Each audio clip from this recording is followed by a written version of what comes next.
Два мача в 2 минути за понеделник. Първият мач, който сме избрали за вас, е между съставите на Кристал Палас и Уест Хем. Виждате два отбора, всеки се бори за своето място по слънцето.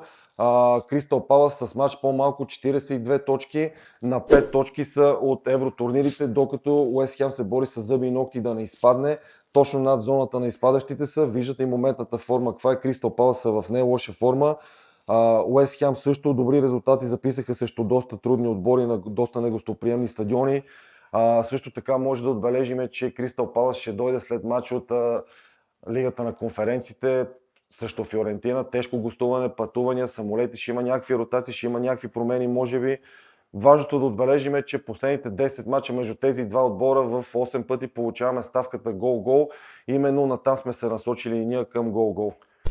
Втория матч, който сме подготвили за понеделник, е между съставите на Депортиво Ла Коруня и Мирандес. Виждате два отбора, коренно различна форма, всеки се бори за своите цели.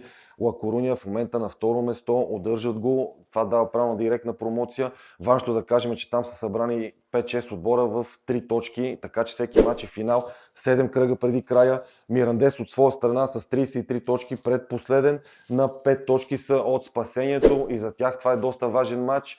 Какво мога да отбележиме? Депортиво Ла Коруня, доста добър отбор. Знаете, гигант от близкото минало. Последните два мача ги изпускат доста нелепо, изравняват ги в края.